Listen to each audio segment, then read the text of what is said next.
Why does it seem like every government agency in the United States is taking shots at Tesla every chance they get? It's like everyone from the White House down to the Traffic Safety Board is either actively or passively throwing shade at Tesla or Elon Musk to some degree as of late. We're just trying to get to the bottom of a strange phenomenon, so let's get going. What really makes this anti-Tesla situation so fascinating is that it seems to fly in the face of everything we assume America to be.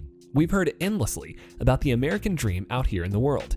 And it's hard to imagine a better example of that dream than an awkward immigrant with a weird name like Elon Musk building a trillion-dollar business empire on the foundation of strong work ethic and big, bold ideas. You would think that the dude would be a modern-day version of a national hero like Henry Ford or John Rockefeller, but instead, there's this weird attitude among those in positions of power that they either pretend Elon doesn't exist or they take stances that he's actually a bad guy. What's the deal with that? It seems to go pretty deep, so we'll start with the least important people and work our way up from there. The National Transportation Safety Board, or NTSB.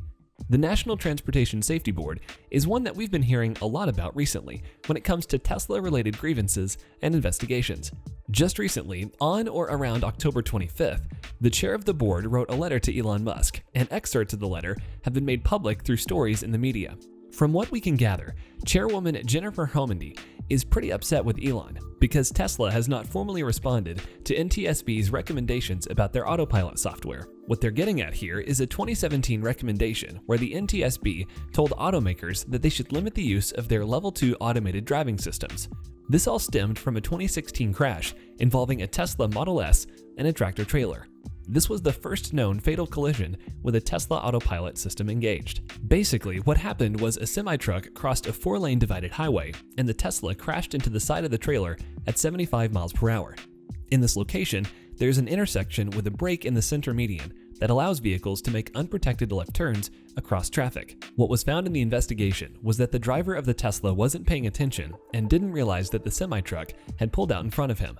The driver of the truck didn't realize or didn't care that there was a vehicle speeding towards him as he pulled out to make the left turn.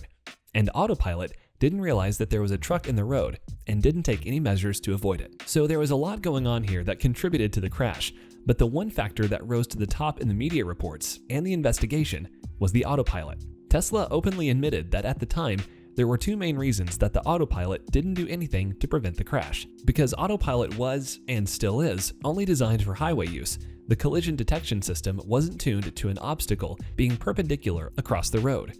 It was focused mainly on not rear-ending other cars that are moving in the same direction. The other factor that confused the collision detection system was the height of the trailer. The front end and the hood of the Model S were able to pass under the transport trailer. The collision happened at the windshield. So because the car could see under and through the object, it didn't register as something to avoid. Elon Musk said afterwards that the car might have falsely registered the trailer as an overhead sign. Of course, the root cause of the crash was the fact that the person behind the wheel didn't notice that a tractor-trailer had pulled out in front of their car and didn't take any action to avoid it. Even the family of the driver made an effort at the time to shift the narrative away from the self-driving car. In a statement, the family said, quote, "We heard numerous times that the car killed our son. That is simply not the case." This led to the NTSB to publish a list of recommendations to all automakers who offer Level 2 self-driving abilities that suggests manufacturers should not let a product be used in a manner that is, quote, "inconsistent with its design." Other recommendations centered around data collection and designs for determining whether drivers are actually paying attention behind the wheel. However, even though the NTSB can issue recommendations, they cannot make new regulations. Nothing that they say is binding. It's just what they consider to be good advice. Though they do have very strong expectations that companies will take the advice and act on it.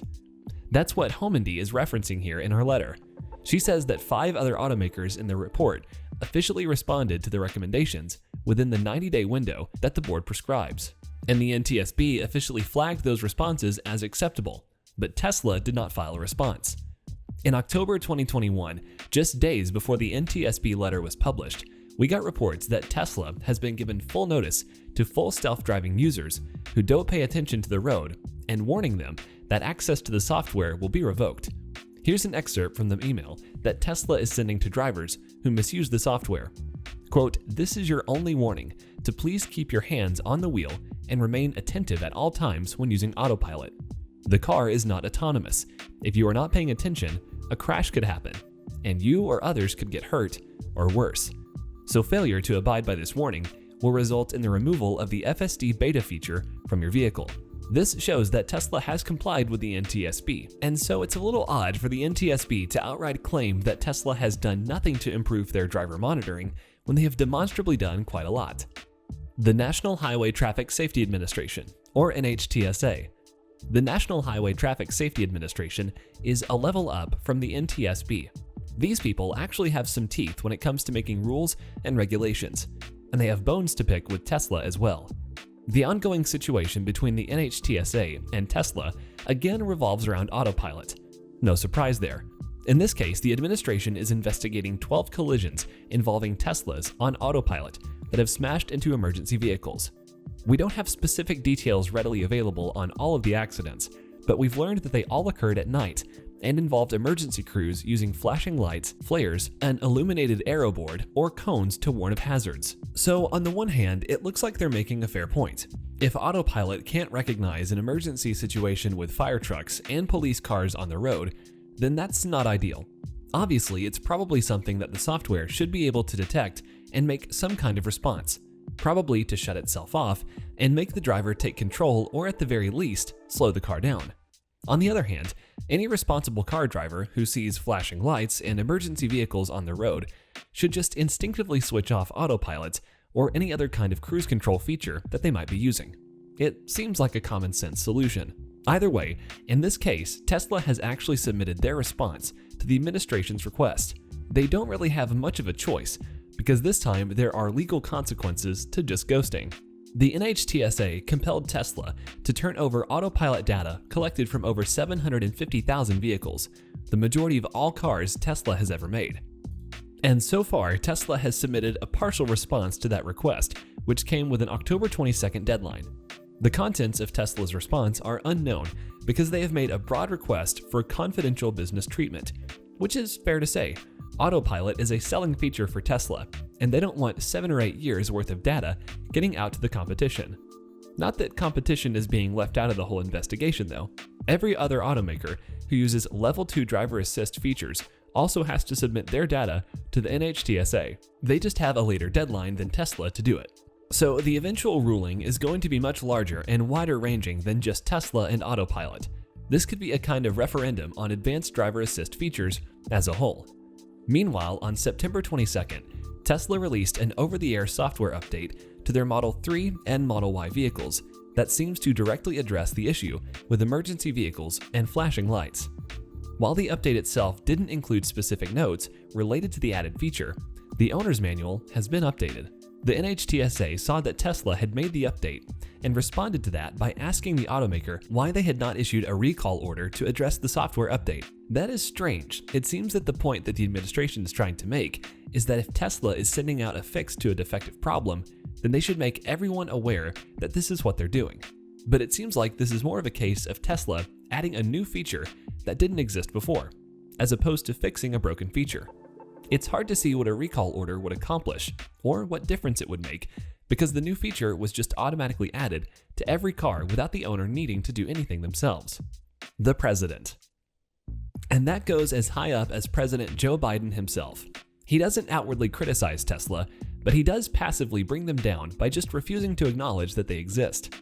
Like, it's weird that Biden is very much pro-electric vehicle and a huge supporter of Made in America products and American innovation, all of which Tesla would be the obvious poster child for.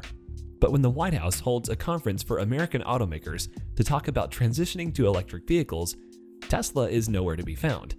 That could have something to do with Biden's stance on unionized labor. He is by far the most pro-union president that has come along in a very long time.